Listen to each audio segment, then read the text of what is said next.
सहना भवतु सहनौ भुनक्तु सह वीर्यं करवावहि तेजस्विनावधितमस्तु मामविद् विषावहै। ओम शांति शांति शांति। आज हम श्रीमद् भगवद गीता अध्याय 3 कर्मयोग श्लोक नंबर 36 से लेकर के श्लोक नंबर 43 तक करेंगे। देखते हैं समय के हिसाब से हम कहां तक पहुंच पाते हैं, लेकिन 36 से 40 तक पहला प्रयास और फिर 41 से 43 तक दूसरा प्रयास। देखते हैं तक कहां तक होता है। तो मूलतः अर्जुन भगवान से 36 नंबर श्लोक में एक प्रश्न पूछता है। 35 नंबर श्लोक तक भगवान जी अर्जुन को सारे चीजें बताते हैं कर्मयोग का। 1 नंबर श्लोक से लेके 8 नंबर श्लोक तक भगवान जी बताते हैं बाह्यमुखी और अंतर्मुखी 2 तरह के व्यक्ति होते हैं, उसके कैसे कर्म होते हैं ये बताया भगवान जी ने। जस्ट मैं रिकैप्चुलेट कर रहा हूं पीछे से। 9 नंबर श्लोक से लेकर के 19 नंबर श्लोक तक भगवान जी ने बोला कर्म को किस तरह से करना चाहिए, कर्म को यज्ञ भाव से करना चाहिए।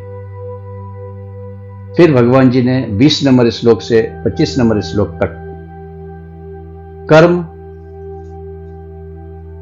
करने के पीछे क्या प्रेरणा होता है, क्या प्रेरक होता है, क्या फोर्स होता है जो कर्म करवाता है, उसको विभिन्न माध्यम से भगवान जी ने अर्जुन को समझाया।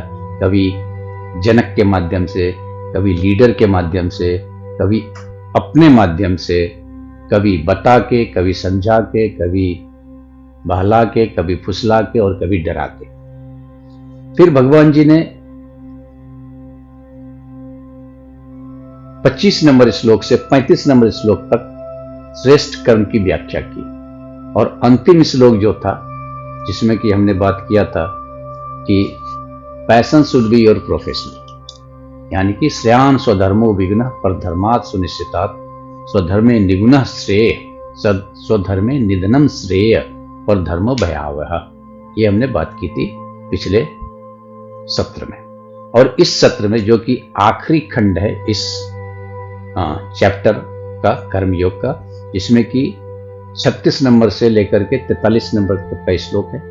और अर्जुन अब कुछ कुछ समझने लगा है, अर्जुन को अब थोड़ा थोड़ा समझ में आने लगा है, लेकिन फिर भी पूरी तरह नहीं समझ में आ रहा है कर्मयोग। बुद्धि से करें, मन से करें, तो भगवान जी को एक प्रश्न पूछ रहे कि अथ केन प्रयुक्त अयम पापम चरति पुरुष अनिच्छेन अपि वार्ष्णेय वलात इव नियोजित। हे वार्ष्णेय, अर्जुन पूछ रहा है क्वेश्चन भगवान को, हे वार्ष्णेय, मनुष्य नहीं चाहते हुए भी पाप कर्म क्यों करता है, और किसके अभिभूत होकर के, किसके इन्फ्लुएंस में आकर के व्यक्ति पाप कर्म करता है। ये अर्जुन का प्रश्न है भगवान जी को। और ये अर्जुन का प्रश्न नहीं है, उसके माध्यम से हम और आप सभी जो पाप कर्म करते हैं वो क्यों करते हैं और किसके कहने पे करते हैं, किसके इन्फ्लुएंस में आकर के करते हैं। तो यहां पे जो एक शब्द है वो बहुत इंपॉर्टेंट है, और वो क्या है? पाप, पाप कर्म। हम और आप मूलतः पाप कर्म को क्या समझते हैं? जो हमारे समाज में, जो हमारे धर्म में, जो हमारे रीति रिवाज में अच्छा नहीं है वो पाप कर्म है। लेकिन गीता जी एक अलग व्याख्या करती है पाप का। गीता जी कहती है, भगवान कह रहे हैं कि पाप जो है वो क्रिया में नहीं होता है, बल्कि वो प्रतिक्रिया में होता है। sin is not into the action, sin is into the reaction. Means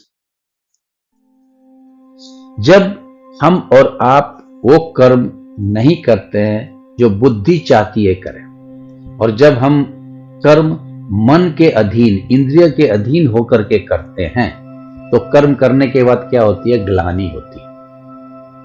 ध्यान दीजिए।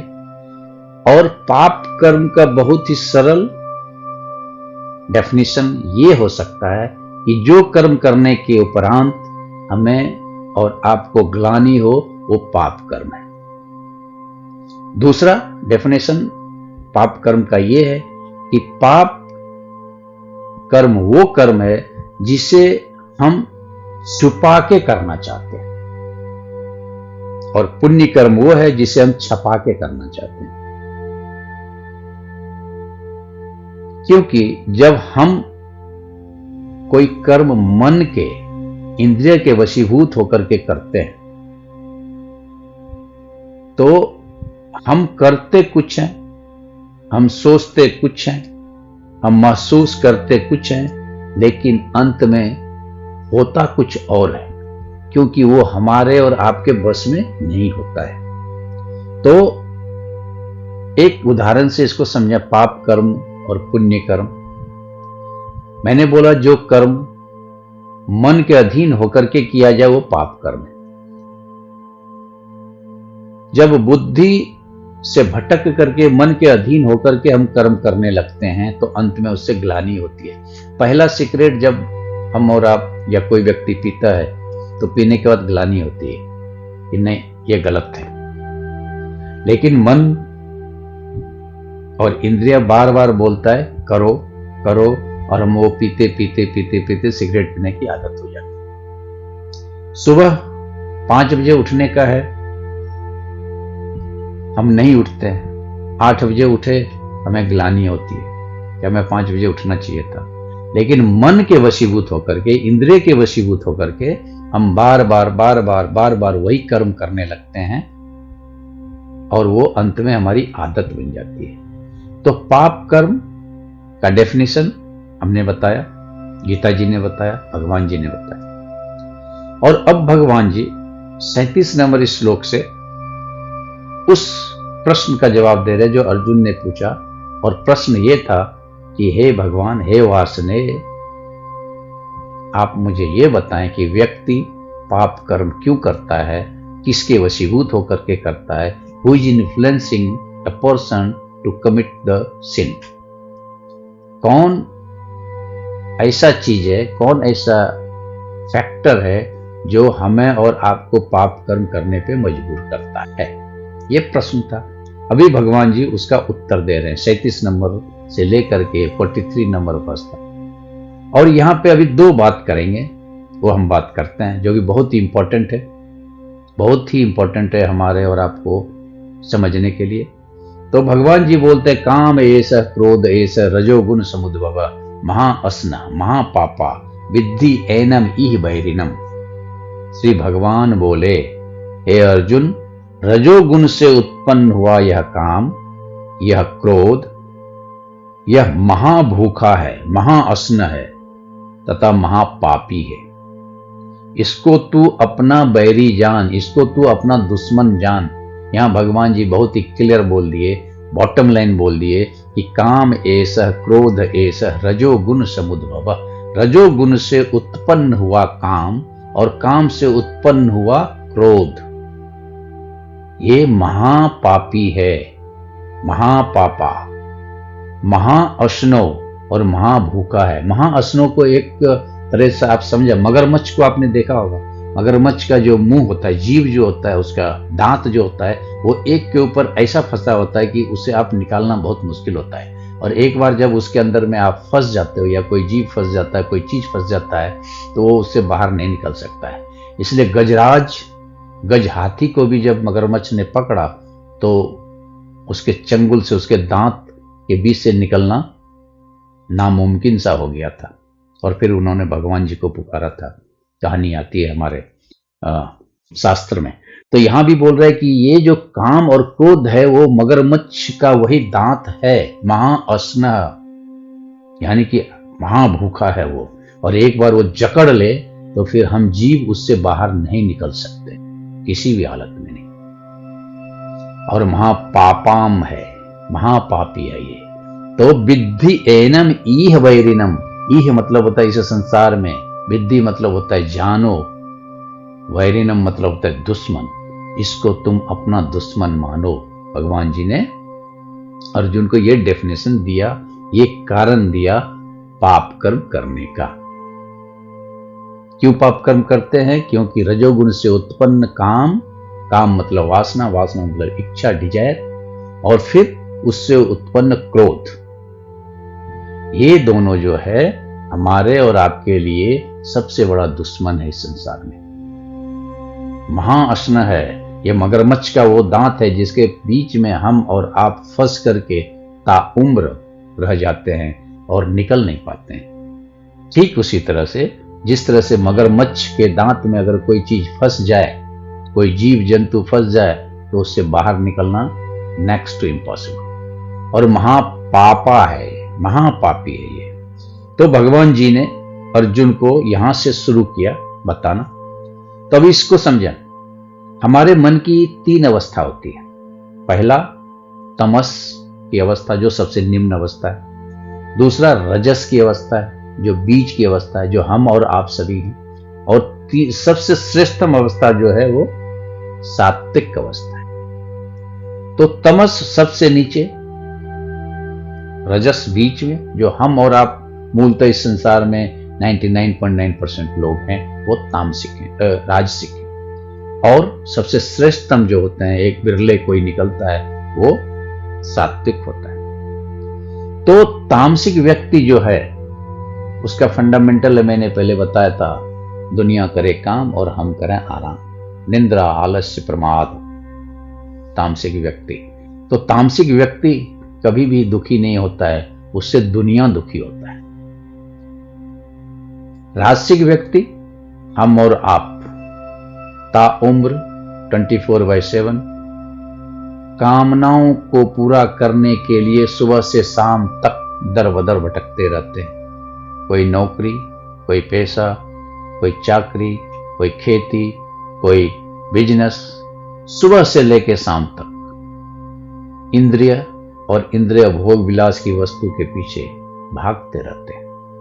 तो हम अपने को दुखी करके समाज को खुश रखने की, परिवार को खुश रखने की कोशिश करते हैं, जो कि एक गलतफहमी है।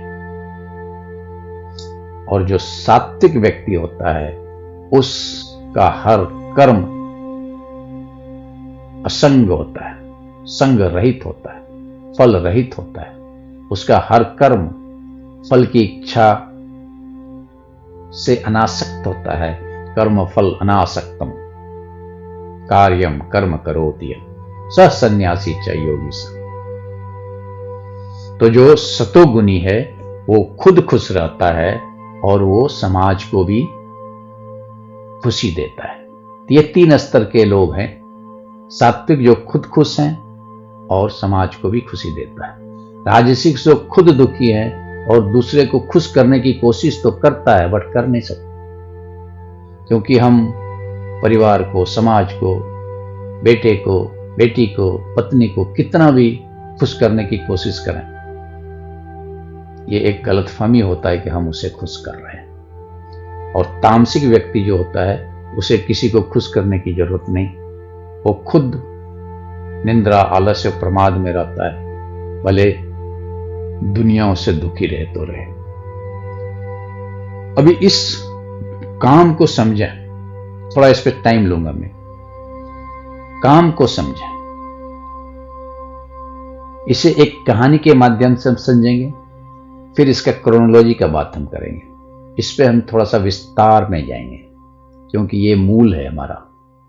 पाप कर्म करने के पीछे ये मूल है हमारा। काम को एक कहानी से समझा। एक राजा था, वहां का राजा मनु था, और मनु का विवाह शत्रुपा से हुआ। बहुत ही सुंदर सुशील पत्नी थी। उससे 2 बच्चे हुए, ज्ञान और वैराग्य, ज्ञान और विवेक। लेकिन शत्रुपा जो थे वो मनु को हर बुरे कर्म करने से टोका टोकी करते रहती थी। ये मत करो, वो मत करो, ये गलत है, वो गलत है। मनु का मन एक बाहर के महिला से लग गया जिसका नाम कामनी था, और कामनी उस मनु को कभी भी टोका टोकी नहीं करता था, तुमको जो करना है करो। धीरे धीरे मनु का मन कामनी पे आ गया, शत्रुपा से अलग हट करके वो मनु ने कामनी से शादी कर लिया। और कामनी जब मनु के घर में आया तो कामनी के साथ साथ मनु का पूरा परिवार, पूरा खानदान आ गया। धीरे धीरे पहले किराएदार के रूप में, बाद में वो किराएदार खुद घर का हकदार बन गया। और जो घर का हकदार था मनु, वो कामनी और कामनी के सारे रिश्तेदारों को खुश करने के लिए सुबह से शाम तक घर के बाहर चक्कर लगाते रहता था, काम करते रहता था। तो धीरे धीरे कामनी का पूरा परिवार मनु के घर में आ गया। कामनी का पिता कौन? अज्ञान। कामनी की मां कौन? अपूर्णता। कामनी का भाई क्रोध, कामनी का दूसरा भाई भय, कामनी की बहन ईर्ष्या,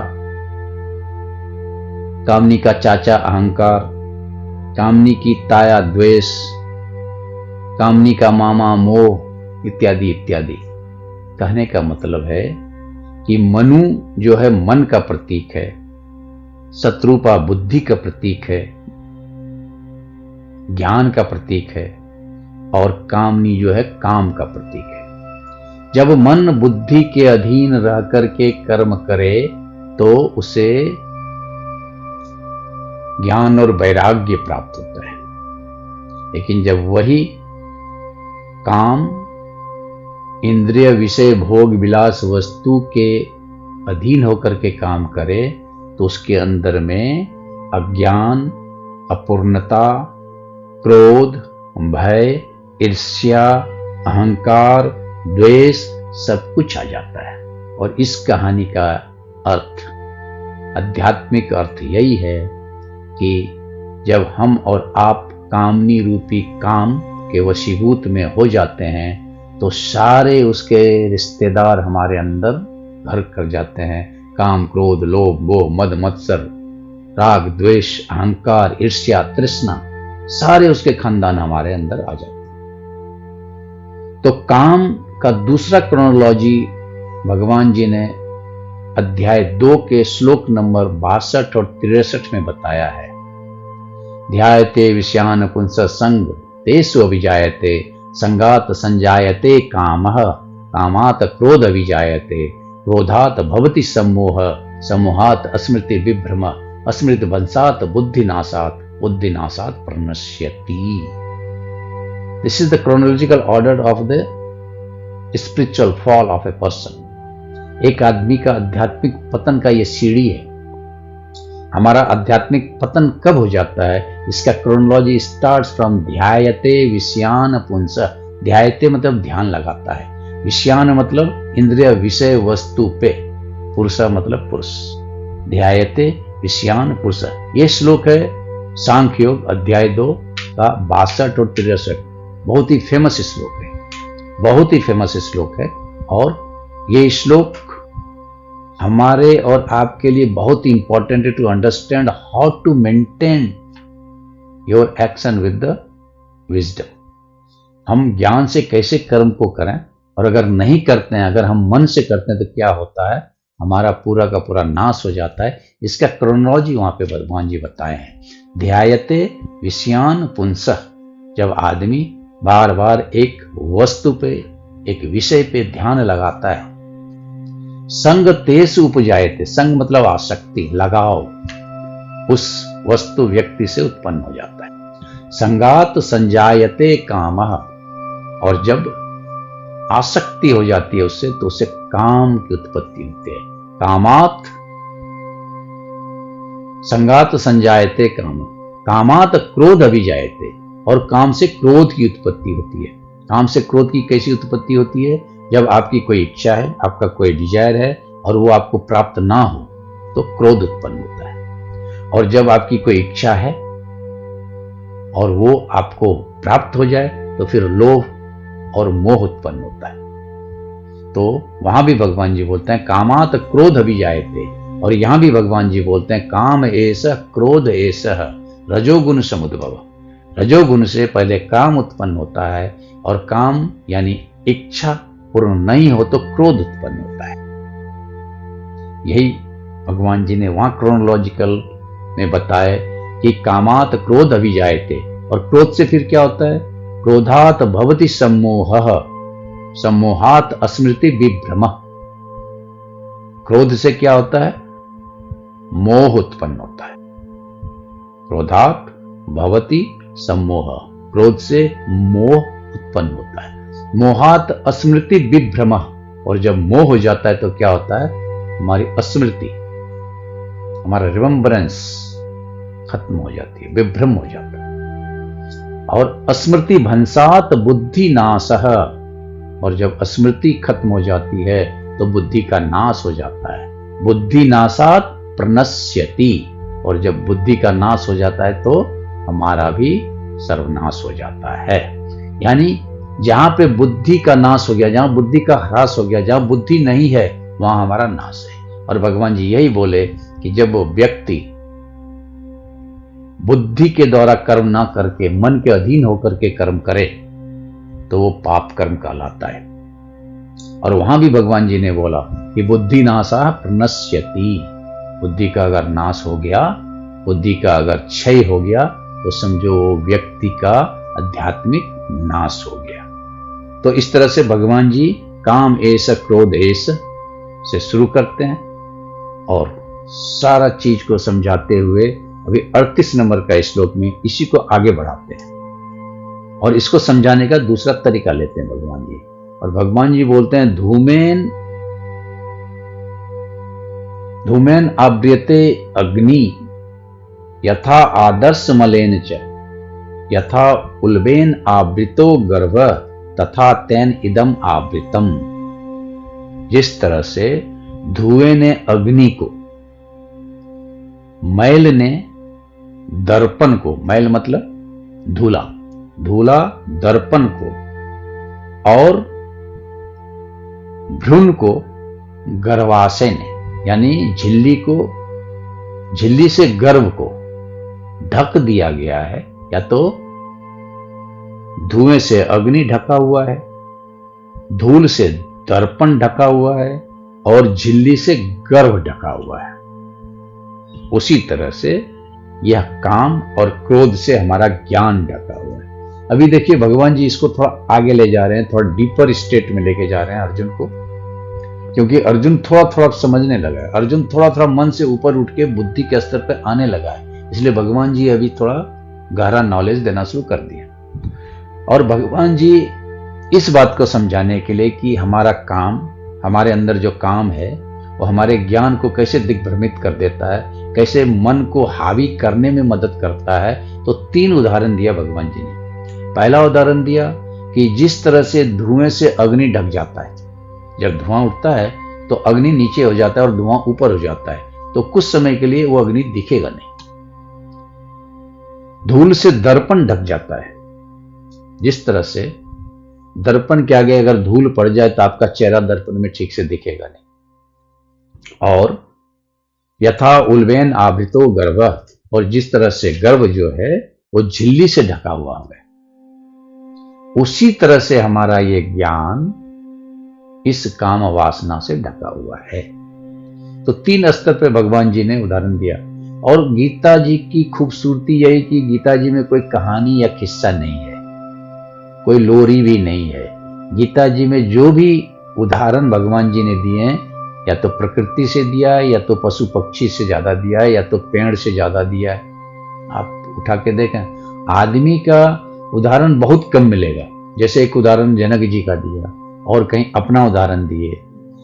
बाकी जितना भी उदाहरण आप देखेंगे, या तो समुद्र का उदाहरण देंगे, या तो पेड़ का उदाहरण देंगे, या तो प्रकृति का उदाहरण देंगे। तो यहां भी भगवान जी प्रकृति से 3 चीजों को उठाया। एक उठाया अग्नि और धुआं को।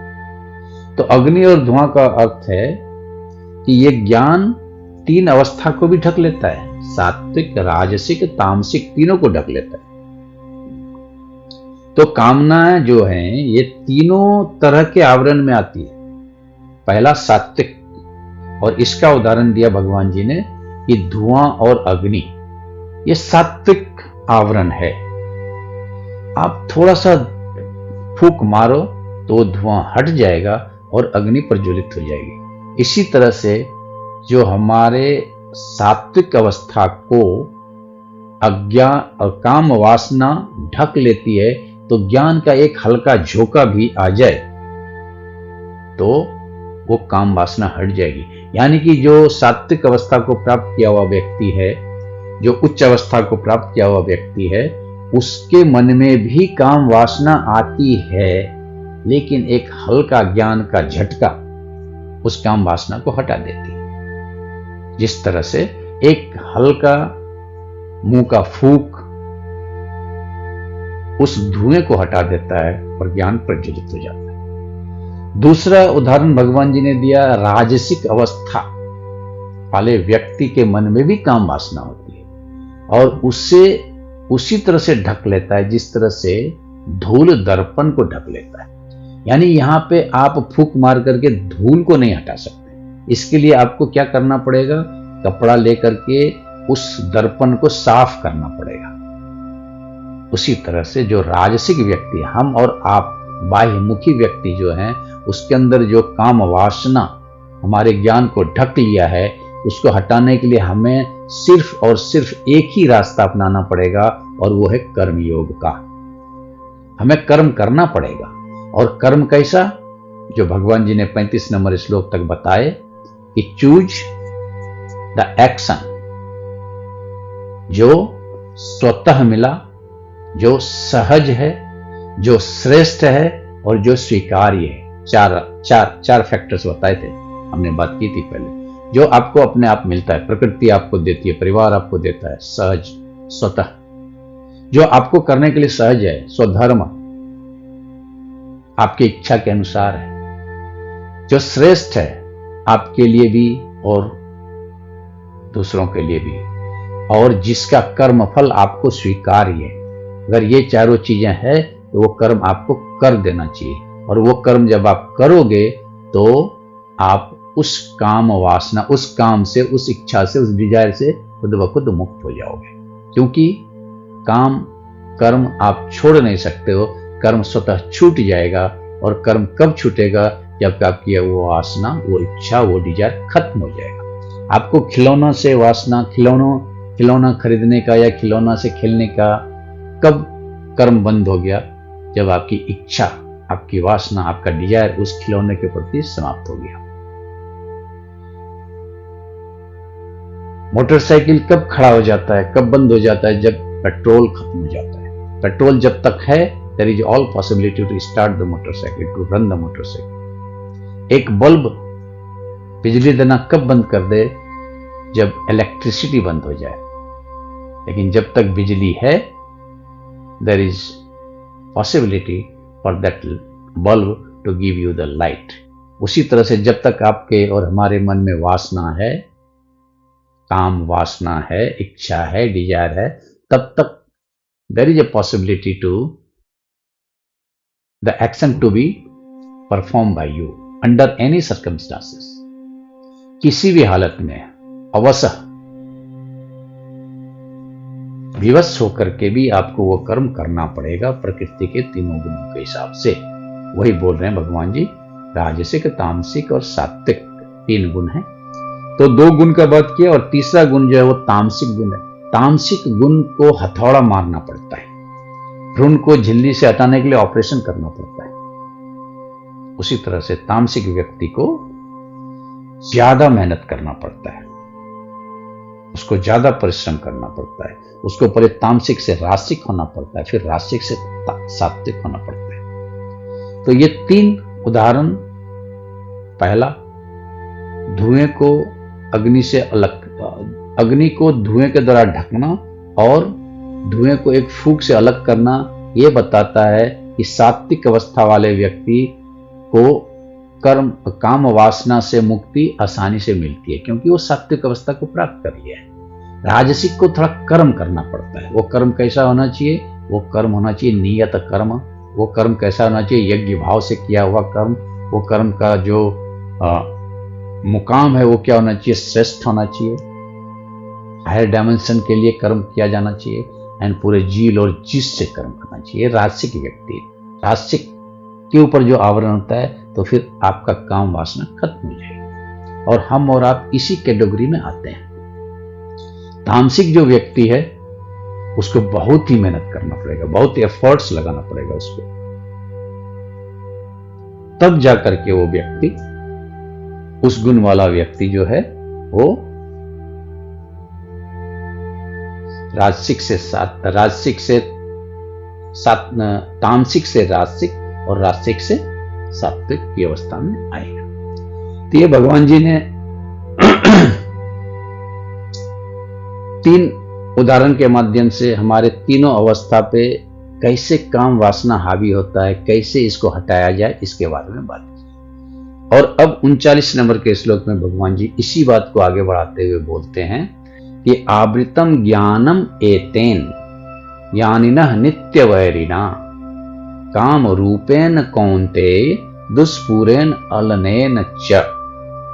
हे कौन्ते, हे कुंती का पुत्र, हे पिता पुत्र पार्थ, हे अर्जुन, यह ज्ञान ज्ञानी के इस नित्य वैरी काम रूप से ढका हुआ है, अतृप्त अग्नि के समान। अभी यहां फिर से एक उदाहरण दे रहे हैं भगवान जी अग्नि के साथ। इसलिए मैं बोला कि the beauty of this Gita ji is there is no story, there is no poetry, there is no any comedy, there is no any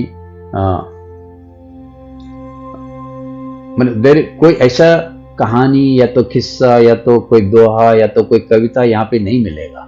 यहाँ पे जो भी उदाहरण मिलेगा भगवान जी मैक्सिमम उदाहरण जो दे रहे हैं प्रकृति के किसी रूप को लेकर के। अब यहाँ अग्नि से उदाहरण दे रहे हैं भगवान जी। क्या बोल रहे हैं कि जिस तरह से अग्नि अतृप्त रहती है, दुष्पूरेन अनलेन च,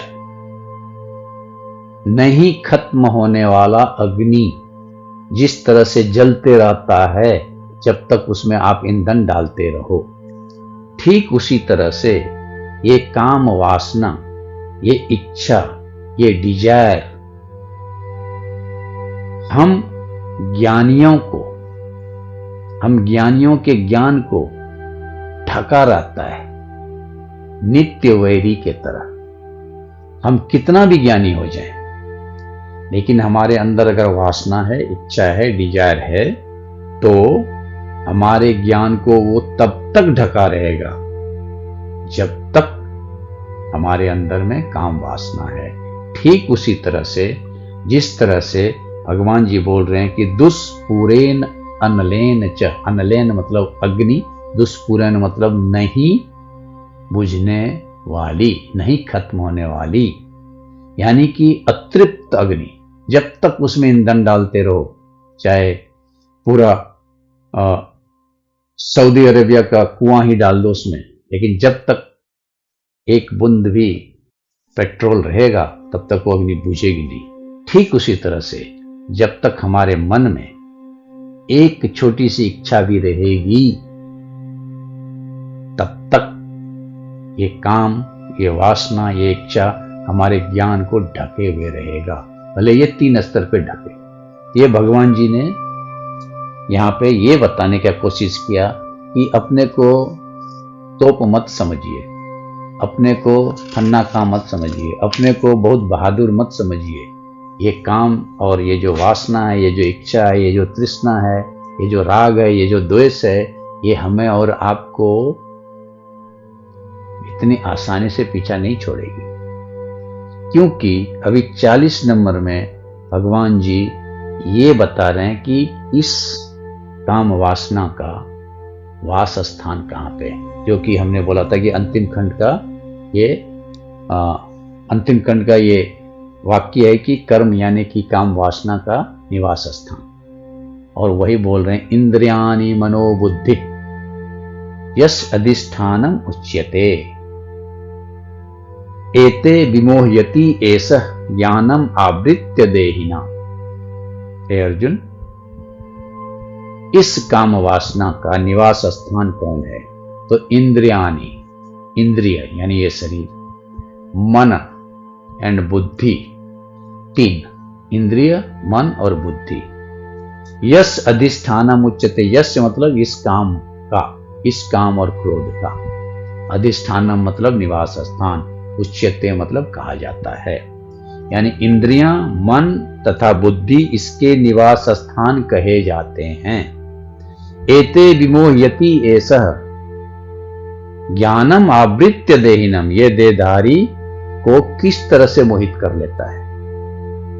तो भगवान जी बोल रहे हैं कि ज्ञान को ढक के काम वासना के द्वारा यह इच्छा, यह काम और क्रोध हम देहधारी को मोहित कर लेते हैं, दिग्भ्रमित कर लेते हैं। कहने का मतलब हो गया कि जब हम तन की इच्छा, हम मन की इच्छा और बुद्धि की इच्छा, तीन तरह की इच्छा हो गया। तन यानी इंद्रिय, मन यानी मनो और बुद्धि यानी बुद्धि। यस अधिष्ठानम उच्यते। हमारे पास तीन इच्छाएं हैं। एक तन की इच्छा, हम बहुत सुंदर लगें, हम बहुत स्वस्थ रहें, हम बहुत अट्रैक्टिव लगें। मन की इच्छा, इमोशनल फुलफिलनेस हो, हमेशा दुख सुख में सुख हमेशा रहे। बुद्धि की इच्छा, मान अपमान, हमेशा हमें लोग प्रेज करें, हमें मान मिले। ये तीन तरह की इच्छा पॉजिटिव भी है और नेगेटिव भी है। अगर मान पॉजिटिव है तो अपमान नेगेटिव है, पैर ऑफ अपोजिट। सुख अगर पॉजिटिव है तो दुख नेगेटिव है, पैर ऑफ अपोजिट है। वो मन की इच्छा है। एंड इंद्रिय की इच्छा, तन की इच्छा, गर्मी ठंडी, ग्रीष्म और शीत, ठंडा और गर्म इंद्रिय से। और ये सिर्फ दो बातें का मतलब हो गया कि बाकी और 5 इंद्रियों से जो जो आप ग्रहण करते हो, जो जो आप महसूस करते हो। आप अगर टच करते हो तो गर्मी और ठंडी, आंख से देखते हो, कान से सुनते हो, जिह्वा से टेस्ट लेते हो, तो वो आपका मन की इच्छा हो गई, तन की इच्छा हो गई। आप जब इमोशनल लेवल पे दुख और सुख प्राप्त करते हो तो मन की इच्छा हो गई। और आज आप बुद्धि के लेवल पे मान और अपमान को सहते हो तो वो बुद्धि की इच्छा हो गई। पॉजिटिव भी है और निगेटिव भी है। तो भगवान जी बोलते हैं कि हम देहधारी इस काम वासना के अधीन होकर के जिंदगी भर लट्टू की तरह नाचते रहते हैं। ताउम्र हम उस बंदर के तरह उस लोटा में हाथ डाल करके अटके पड़े रहते हैं कि जिस लोटा के अंदर में कुछ फूल, कुछ बूट, कुछ चना, कुछ मूंगफली डाल करके वो साधु जो हिमालय पे तपस्या करता है, जब उसे बंदर तंग करते हैं तो क्या करता है, एक लोटा में कुछ चना डाल देता है और थोड़ा आगे में रख देता है। अब वो बंदर क्या करता है, अपना हाथ डालता है लोटा में और उस चना को पकड़ता है और चना को निकालने की कोशिश करता है, तो उसका मुट्ठी इतना बड़ा होता है कि उस लोटे से निकलता नहीं। और दिन भर वो यही कोशिश करता है कि चना कैसे निकालना, ना तो चना निकलता है ना उसका हाथ निकलता है। ये वो बंदर हम और आप हैं जो इस संसार रूपी लोटा में उस चना रूपी काम वासना इच्छा भोग विलास की वस्तु को पकड़े हुए हैं। और अब उस लोटा से हाथ हम निकाल ही नहीं सकते हैं, क्योंकि हम काम वासना को छोड़ना नहीं चाहते हैं, हम इच्छा को छोड़ना नहीं चाहते हैं, हम अनासक्त होना नहीं चाहते हैं। तो क्या होगा, ये जिंदगी भर हम उस लोटे में हाथ डाले ही बैठे रहेंगे, ना तो हाथ निकलेगा ना तो चना मिलेगा। तो हमारा हाल उसी बंदर की तरह है। तो भगवान जी बोलते हैं कि ये जो काम वासना है इसके 3 निवास हैं। स्थूल लेवल पे देखें तो ये शरीर यानी कि ये 5 इंद्रियां जहां पे काम वासना निवास करती है। आंख के लिए काम वासना है, इच्छा है, कान के लिए है, नाक के लिए है अच्छा सूंघना, कान के लिए अच्छा सुनना, आंख के लिए अच्छा देखना, जिह्वा के लिए अच्छा स्वाद लेना और शरीर चमड़ा के लिए अच्छा स्पर्श करना। ये 5 के लिए कामना है, वासना है, काम है, इच्छा है। फिर मन के लेवल पे, सूक्ष्म लेवल पे भी काम है, और पूरा का पूरा ये मन जो है यही खुराफात का घर है। ये मन ही हमें पाप कर्म करने के लिए प्रेरित करता है, भगवान जी ने पहले बता दिया। और सबसे ऊपर जो सूक्ष्मतम लेवल पे है वो है बुद्धि, जो कि कुछ हद तक काम वासना से आपको मुक्त कर सकता है। लेकिन काम वासना वहां भी है, ठीक उसी तरह से जिस तरह से कि अग्नि के ऊपर में धुआं है, जिस तरह से कि सात्विक व्यक्ति को भी अज्ञान से ढका हुआ है काम वासना, उसी तरह से यहां भगवान जी बोले कि बुद्धि के लेवल पे भी काम वासना का निवास स्थान है। और उसके आगे ये 4 श्लोक जो हमने बात किया अभी, 37, 38, 39, 40, ये बात किया कि काम वासना इच्छा इसका वास स्थान कहां है। तो मूलतः आकर के हमने ये समझा कि इंद्रिय, मन और बुद्धि ये इसके निवास स्थान है। यानी कि ये शरीर जो इंद्रियों से बना हुआ है, ये मन जो इस शरीर के अंदर में सूक्ष्म रूप में सूक्ष्म शरीर है, ये बुद्धि जो इस स्थूल शरीर के अंदर में सूक्ष्म शरीर है, इस तीनों लेवल पे हमारे काम, हमारी इच्छाएं, हमारी वासनाएं निवास करती है। और इस तरह से भगवान जी ने बोला कि निवास स्थान का तो हमने तुमको बता दिया अर्जुन, अब इससे निवारण भी बताता हूं तुमको, कैसे तुम इससे मुक्ति पा सकते हो, ये भी मैं तुझको बताता हूं। तो अभी 3 श्लोक है, 41, 42 और 43, ये हम अगले सत्र में करेंगे। इस सत्र में इतना ही, आगे हम बात करेंगे कि कैसे इस काम, इस वासना, इच्छा, डिजायर से हम मुक्ति पाए। 3 श्लोक है, वो हम आगे का सत्र में करेंगे। ओम पूर्णमद पूर्णमिदं पूर्णात् पूर्णमुदच्यते पूर्णस्य पूर्णमादाय पूर्णमेवावशिष्यते।